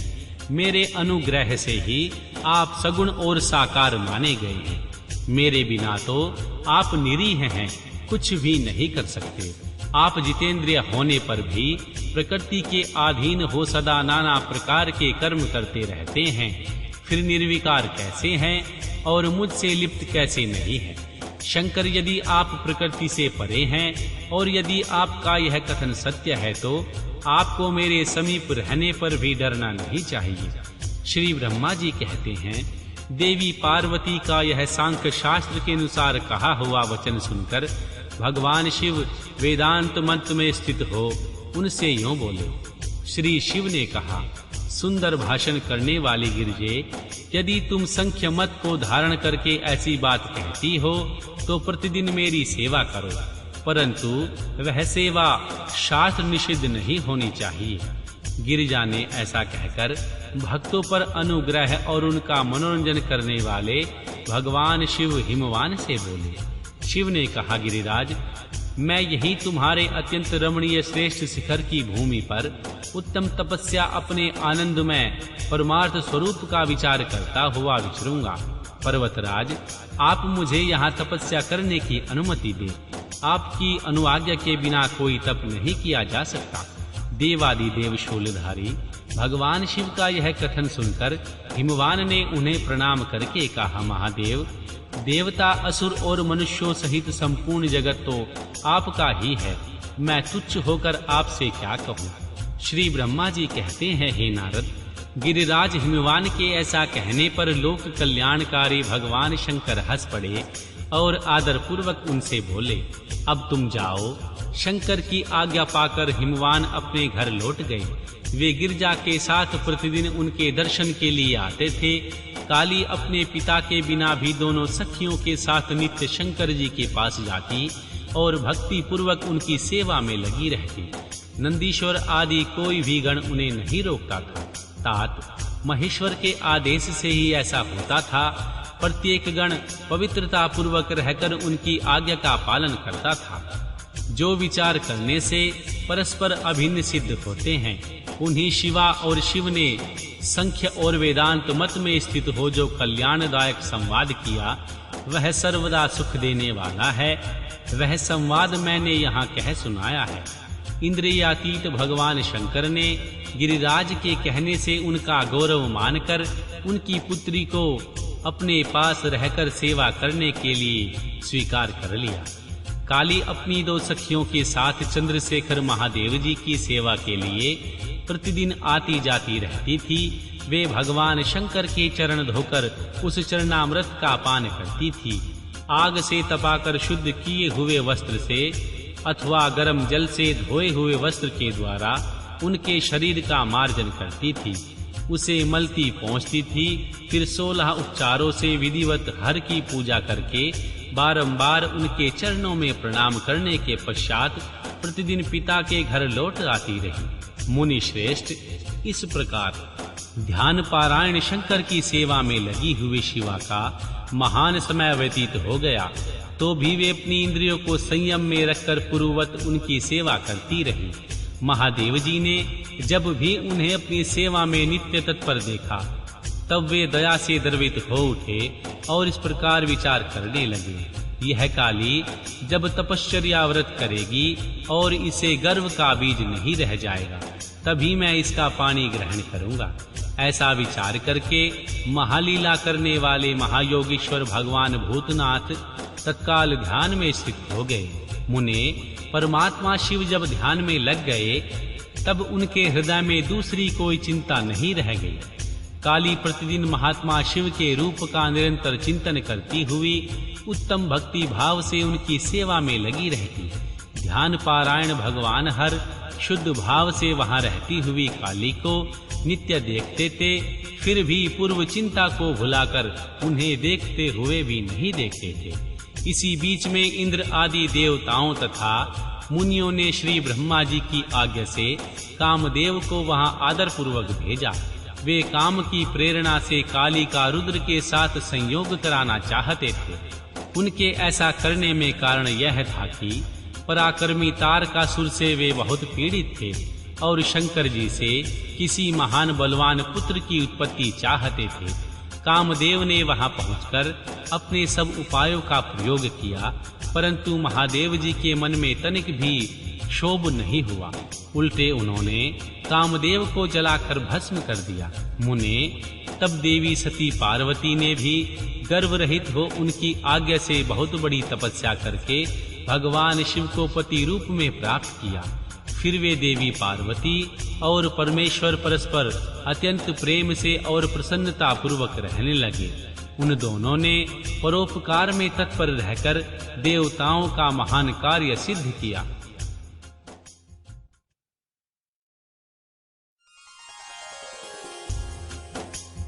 अध्याय 13। तारकासुर के सताए हुए देवताओं का श्री ब्रह्मा जी को अपनी कष्टदायक कथा का सुनाना, श्री ब्रह्मा जी का उन्हें देवी पार्वती के साथ भगवान शिव के विवाह के लिए उद्योग करने का आदेश देना, श्री ब्रह्मा जी के समझाने से तारकासुर का स्वर्ग को छोड़ना और देवताओं का वहां रहकर लक्ष्य सिद्धि के लिए प्रयत्नशील होना। श्री सूत जी कहते हैं, तदन अंतर नारद जी के पूछने पर पार्वती के विवाह के विस्तृत प्रसंग को उपस्थित करते हुए श्री ब्रह्मा जी ने तारकासुर की उत्पत्ति, उसके उग्र तप और मनोवांछित वर प्राप्ति तथा देवता और असुर सबको जीतकर स्वयं इंद्र पद पर प्रतिष्ठित हो जाने की कथा सुनाई। तत्पश्चात श्री ब्रह्मा जी ने कहा, तारकासुर तीनों लोकों को अपने वश में करके जब स्वयं इंद्र हो गया, तब उसके समान दूसरा कोई शासक नहीं रह गया। वह जितेंद्रिय असुर त्रिभुवन का एकमात्र स्वामी होकर अद्भुत ढंग से राज्य का संचालन करने लगा। उसने समस्त देवताओं को निकालकर उनकी जगह दैत्य को स्थापित कर दिया और विद्याधर आदि देव योगियों को स्वयं अपने कर्म में लगाया। मुने, तदनंतर तारकासुर के सताए हुए इंद्र आदि संपूर्ण देवता अत्यंत व्याकुल हो और अनाथ होकर मेरी शरण में आए। उन सब ने मुझ प्रजापति को प्रणाम करके बड़ी भक्ति से मेरा स्तवन किया और अपने दारुण दुख की बातें कही। प्रभो, आप ही हमारी गति हैं, आप ही हमें कर्तव्य का उपदेश देने वाले हैं और आप ही हमारे धाता एवं उद्धारक हैं। हम सब देवता तारकासुर नामक अग्नि में जलकर अत्यंत व्याकुल हो रहे हैं। जैसे सानीपात रोग में प्रबल औषधे भी निर्बल हो जाती है, उसी प्रकार उस असुर ने हमारे सभी क्रूर उपायों को बलहीन बना दिया। भगवान विष्णु के सुदर्शन चक्र पर ही हमारी विजय की आशा अवलंबित रहती है, परंतु वह भी उनके कंठ पर कुंठित हो गया। उनके गले में पड़कर वह ऐसा प्रतीत होने लगा मानो उस असुर को फूलों की माला पहनाई गई हो। मुने, देवताओं का यह कथन सुनकर मैंने उन सब से समयोचित बात कही। देवताओं, मेरे ही वरदान से दैत्य तारकासुर इतना बढ़ गया है, अतः मेरे हाथों ही उसका वध होना उचित नहीं होगा। जो जिससे पलकर बढ़ा हो, उसका उसी के द्वारा वध होना योग्य कार्य नहीं है। विष के वृक्ष को यदि स्वयं सींचकर बड़ा किया गया हो तो उसे स्वयं काटना अनुचित माना गया है। तुम लोगों का सारा कार्य करने के योग्य भगवान शंकर हैं, किंतु वे तुम्हारे कहने पर भी स्वयं उस असुर का सामना नहीं कर सकते। तारक दैत्य स्वयं अपने पाप से नष्ट होगा। जैसा उपदेश करता हूँ वैसा तुम कार्य करो। मेरे वर के प्रभाव से ना मैं तारकासुर का वध कर सकता हूँ और न भगवान विष्णु कर सकते हैं और न ही भगवान शंकर ही उसका वध कर सकते हैं। दूसरा कोई वीर पुरुष अथवा सारे देवता मिलकर भी उसे नहीं मार सकते। यह मैं सत्य कहता हूँ। देवताओं, यदि शिव जी के बीज से कोई पुत्र उत्पन्न हो तो वही तारक दैत्य का वध कर सकता है, दूसरा नहीं। सुर श्रेष्ठगण, इसके लिए जो उपाय हैं मैं तुम्हें बताता हूँ, उसे प्रयत्न पूर्वक करो। श्री महादेव जी की कृपा से वह उपाय अवश्य सिद्ध होगा। पूर्व काल में जिस दक्ष कन्या सती ने दक्ष के यज्ञ में अपने शरीर को त्याग दिया था, वही समय हिमालय पत्नी मेना के गर्भ से उत्पन्न हुई है। वह बात तुम्हें भी विदित ही है। महादेव जी उस कन्या का पानी ग्रहण अवश्य करेंगे। तथापि देवताओं, तुम स्वयं भी इसके लिए प्रयत्न करो। तुम अपने यत्न से ऐसा उद्योग करो जिससे मैना कुमारी पार्वती में भगवान शंकर अपने बीज का आधान कर सके। भगवान शंकर उद्धर्व रेता हैं, उनका बीज ऊपर की ओर उठा हुआ है। उनके बीज को प्रस्खलित करने में केवल पार्वती ही समर्थ है। दूसरी कोई अबला अपनी शक्ति से ऐसा नहीं कर सकती। गिरिराज की पुत्री वे देवी पार्वती इस समय युवा अवस्था में प्रवेश कर चुकी हैं और हिमालय पर तपस्या में लगे हुए श्री महादेव जी की प्रतिदिन सेवा करती हैं। अपने पिता हिमवान के कहने से काली शिवा अपनी दो सखियों के साथ ध्यान पारायण परमेश्वर शिव की साग्राह सेवा करती हैं। तीनों लोकों में सबसे अधिक सुंदरी देवी पार्वती भगवान शिव के सामने रहकर प्रतिदिन उनकी पूजा करती हैं। तथापि वे ध्यान मग्न होकर महेश्वर से मन से भी ध्यानहीन स्थिति में नहीं आते, अर्थात ध्यान भंग करके देवी पार्वती की ओर देखने का विचार भी मन में नहीं लाते। देवताओं, चंद्रशेखर शिव जिस प्रकार काली को अपनी भार्या बनाने की इच्छा करें, वैसी चेष्टा तुम लोग शीघ्र ही प्रयत्न पूर्वक करो। मैं उस दैत्य के स्थान पर जाकर तारकासुर को बुरे हाथ से हटाने की चेष्टा करूंगा। अतः तुम सब लोग अपने स्थान को जाओ।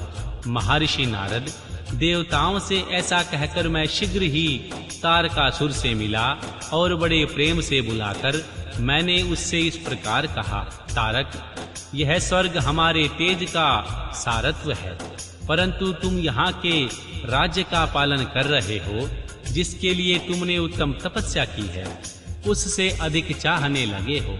मैंने तुम्हें इससे छोटा ही वर दिया था, स्वर्ग का राज्य कदापि नहीं दिया था, इसलिए तुम स्वर्ग को छोड़कर पृथ्वी पर राज्य करो।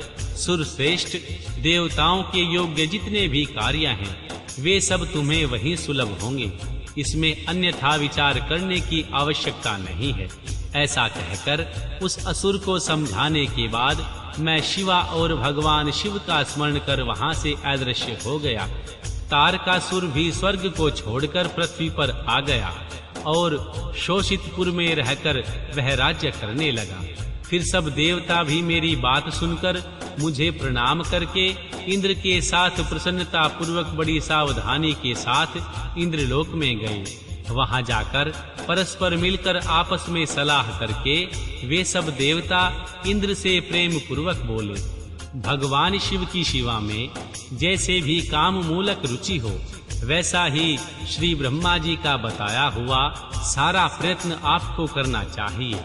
इस प्रकार देवराज इंद्र से संपूर्ण वृत्तांत निवेदन करके वे देवता प्रसन्नता पूर्वक सब ओर से अपने अपने स्थान पर चले गए। अध्याय 14 व 16। इंद्र द्वारा काम का स्मरण, उसके साथ उसकी बातचीत तथा उसके कहने से काम का भगवान शिव को मोह में डालने के लिए प्रस्थान। श्री ब्रह्मा जी कहते हैं, हे नारद, देवताओं के चले जाने पर दुरात्मा तारक दैत्य से पीड़ित हुए इंद्र ने कामदेव का स्मरण किया। कामदेव तत्काल वहां आ पहुंचा। तब इंद्र ने मित्रता का धर्म बतलाते हुए काम से कहा, मित्र, कालवशात मुझ पर असाध्य दुख आ पड़ा है, उसे तुम्हारे बिना कोई भी दूर नहीं कर सकता। दाता की परीक्षा दुर्भिक्षु में, शूरवीर की परीक्षा रणभूमि में, मित्र की परीक्षा आपत्ति काल में तथा स्त्रियों के कुल की परीक्षा पति के असमर्थ हो जाने पर होती है। तात संकट पड़ने पर विनय की परीक्षा होती है और परोक्ष में सत्य एवं उत्तम स्नेह की, अन्यथा नहीं। यह मैंने सच्ची बात कही है। मित्रवर, इस समय मुझ पर जो विपत्ति आई है उसका निवारण दूसरे किसी से नहीं हो सकता, अतः आज तुम्हारी परीक्षा हो जाएगी। यह कार्य केवल मेरा ही है और मुझे ही सुख देने वाला है, ऐसी बात नहीं, अपितु यह समस्त देवता आदि का कार्य है, इसमें संशय नहीं है। इंद्र की यह बात सुनकर कामदेव मुस्कुराया और प्रेम पूर्वक गंभीर वाणी में बोला। काम ने कहा, देवराज, आप ऐसी बात क्यों कह रहे हैं? मैं आपको उत्तर नहीं दे रहा हूँ, अवश्य निवेदन मात्र कर रहा हूँ। लोक में कौन उपकारी मित्र है और कौन बनावटी, यह स्वयं देखने की वस्तु है, कहने की बात नहीं। जो संकट के समय बहुत बातें करता है वह काम क्या करेगा। तथापि महाराज, मैं कुछ कहता हूँ, उसे ध्यान से सुनिए। मित्र, जो आपके इंद्रपद को छीनने के लिए दारुण तपस्या कर रहा है, आपके उस शत्रु को मैं सर्वथा तपस्या से भ्रष्ट कर दूंगा।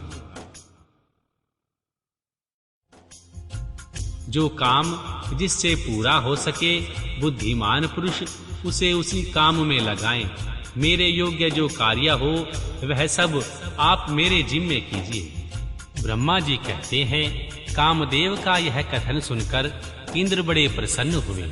वे कामनियों को सुख देने वाले काम को प्रणाम करके इस प्रकार बोले। इंद्र ने कहा, तात, मनोभाव, मैंने आपके मन में जिस कार्य को पूर्ण करने का उद्देश्य रखा है उसे सिद्ध करने में केवल तुम ही समर्थ हो, दूसरे किसी से उस कार्य का होना संभव नहीं है। मित्रवर, मनोभाव, काम जिसके लिए आज तुम्हारे सहयोग की अपेक्षा हुई है उसे ठीक ठाक बता रहा हूँ, ध्यान पूर्वक सुनो।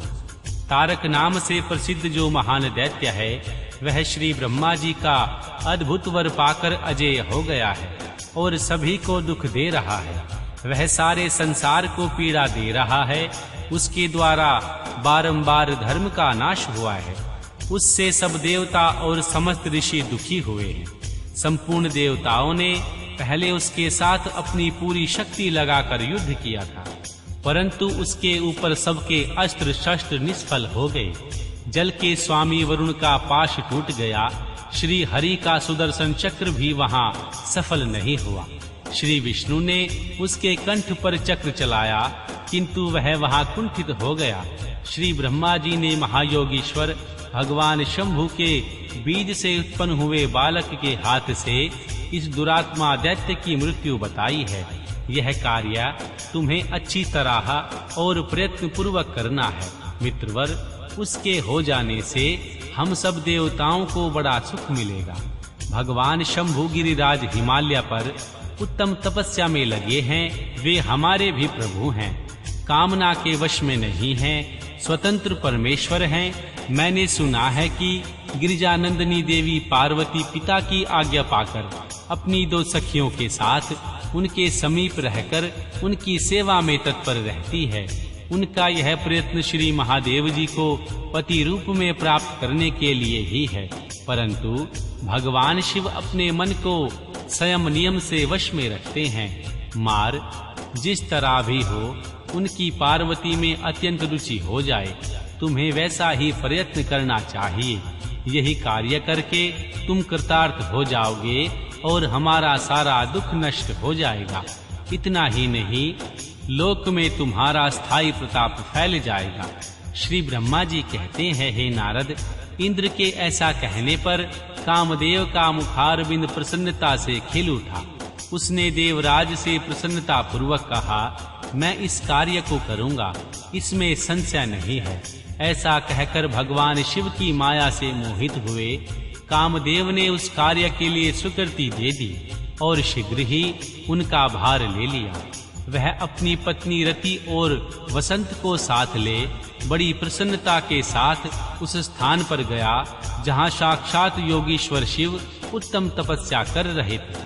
अध्याय 17। रुद्र की नेत्रा अग्नि से काम का भस्म होना, रति का विलाप, देवताओं की प्रार्थना से भगवान शिव का काम को द्वापर में प्रद्युम्न रूप से नूतन शरीर की प्राप्ति के लिए वर देना और रति का शांबर नगर में जाना।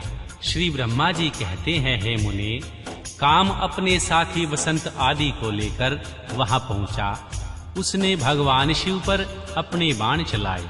तब शंकर जी के मन में पार्वती जी के प्रति आकर्षण होने लगा और उनका धैर्य टूटने लगा। अपने धैर्य का ह्रास होता देख महायोगी महेश्वर अत्यंत विस्मित हो मन ही मन इस प्रकार चिंतन करने लगे। श्री शिव बोले, मैं तो उत्तम तपस्या कर रहा था, उसमें विघ्न कैसे आ गए? किस कुकर्मी ने यहाँ आकर मेरे चित्त में विकार पैदा कर दिए? इस तरह विचार करके सत्य पुरुषों के आश्रयदाता महायोगी परमेश्वर शिव शंका युक्त हो संपूर्ण दिशाओं की ओर देखने लगे। इसी समय वाम भाग में बाण खींचते हुए खड़े काम पर उनकी दृष्टि पड़ी। वह मूढ़चित्त मदन अपनी शक्ति के घमंड में आकर पुनः अपना बाण छोड़ना ही चाहता था। हे नारद, इस अवस्था में काम पर दृष्टि पड़ते ही परमात्मा गिरीश को तत्काल रोष चढ़ आया। मुने, उधर आकाश में बाण सहित धनुष लिए खड़े हुए काम ने भगवान शंकर पर अपना अमोघ अस्त्र छोड़ दिया, जिसका निवारण करना बहुत कठिन था, परंतु परमात्मा शिव पर वह अमोघ अस्त्र भी मोघ व्यर्थ हो गया। कुपित हुए परमेश्वर के पास जाते ही शांत हो गया। भगवान शिव पर अपने अस्त्र के व्यर्थ हो जाने पर मनमत्त काम को बड़ा भय हुआ। भगवान मृत्युंजय को सामने देखकर वह कांप उठा। इंद्र आदि सब देवताओं का स्मरण करने लगा। मुनि श्रेष्ठ, अपना प्रयास निष्फल हो जाने पर वह काम भय से व्याकुल हो उठा। मुनीश्वर, कामदेव के स्मरण करने पर वे इंद्र आदि सब देवता वहां आ पहुँचे और शंभु को प्रणाम करके उनकी स्तुति करने लगे। देवता स्तुति कर ही रहे थे, कुपित हुए भगवान हर के ललाट के मध्य भाग में स्थित तृतीय नेत्र ने बड़ी भारी आग तत्काल प्रकट होकर निकली। उनकी ज्वालाएं ऊपर की ओर उठ रही थी। वह आग धू धू करके जलाने लगी। उसकी प्रभा प्रलयकारी अग्नि के समान जान पड़ती थी। वह आग तुरंत ही आकाश में उछली और पृथ्वी पर गिर पड़ी। फिर अपने चारों ओर चक्कर काटती हुई धराशायिनी हो गई। साधो, भगवान क्षमा कीजिए, क्षमा कीजिए। यह बात जब तक देवताओं के मुख से निकलती तब तक ही उस आग ने कामदेव को जलाकर भस्म कर दिया। उस वीर कामदेव के मारे जाने पर देवताओं को बड़ा दुख हुआ। वे व्याकुल हो, हाय यह क्या हुआ, ऐसा कहकर जोर जोर से चित्कार करते हुए रोने बिलखने लगे। उस समय विकृत चित्त हुए पार्वती का सारा शरीर सफेद पड़ गया। काटो तो खून नहीं। वे साथियों को साथ ले अपने भवन की ओर चली गई। कामदेव के जल जाने पर रति वहां एक क्षण तक अचेत पड़ी रही। पति की मृत्यु के दुख से वह इस तरह पड़ी थी मानो मर गई हो। थोड़ी देर में जब होश आया तब अत्यंत व्याकुल हो रति उस समय तरह तरह की बातें कहकर विलाप करने लगी। रति बोली, हाय मैं क्या करूं, कहां जाऊं, देवताओं ने यह क्या किया, मेरे उद्दंड स्वामी को बुलाकर नष्ट करा दिया। हाय हाय नाथ, समर स्वामिन, प्राण प्रिय, हा मुझे सुख देने वाले प्रियतम, हे प्राणनाथ, कहां गए, ये क्या हो गया। श्री ब्रह्मा जी कहते हैं, हे नारद, इस प्रकार रोती बिलखती और अनेक प्रकार की बातें कहती हुई रति हाथ पैर पटकने लगी और अपने सिर के बालों को नोचने लगी।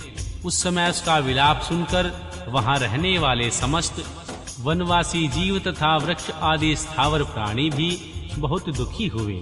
इसी बीच में इंद्र आदि संपूर्ण देवता श्री महादेव जी का स्मरण करते हुए रति को आश्वासन दे इस प्रकार बोले। देवताओं ने कहा, तुम काम के शरीर का थोड़ा सा भस्म लेकर उसे यत्न पूर्वक रखो और भय छोड़ो।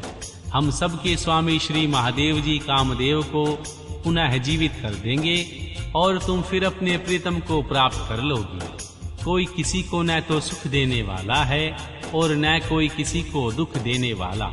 सब लोग अपनी अपनी करनी का फल भोगते हैं। तुम देवताओं को दोष देकर व्यर्थ ही शोक करती हो। इस प्रकार रति को आश्वासन दे सब देवता भगवान शिव के पास आए और उन्होंने भक्ति भाव से प्रणाम करके यो बोले। देवताओं ने कहा, भगवान शरणागत वत्सल महेश्वर, आप कृपा करके हमारे इस शुभ वचन को सुनिए। शंकर जी, आप कामदेव की करतूत पर भली भांति प्रसन्नता पूर्वक विचार कीजिए। महेश्वर, काम ने ये जो कार्य किया है इसमें उसका कोई स्वार्थ नहीं था। दुष्ट तारकासुर से पीड़ित हुए हम सब देवताओं ने मिलकर उससे यह काम कराया था। नाथ शंकर, इसे आप अन्यथा ना समझें। सब कुछ देने वाले देवगिरीश, सती साध्वी रति अकेली अति दुखित होकर विलाप कर रही है, आप उसे सांत्वना प्रदान करें। हे शंकर, यदि इस क्रोध के द्वारा आपने कामदेव को मार डाला तो हम यही समझेंगे कि आप देवताओं सहित समस्त प्राणियों का अभिसंहार कर डालना चाहते हो। रति का दुख देखकर देवता नष्ट प्राय हो रहे थे, इसलिए आपको रति का शोक दूर कर देना चाहिए।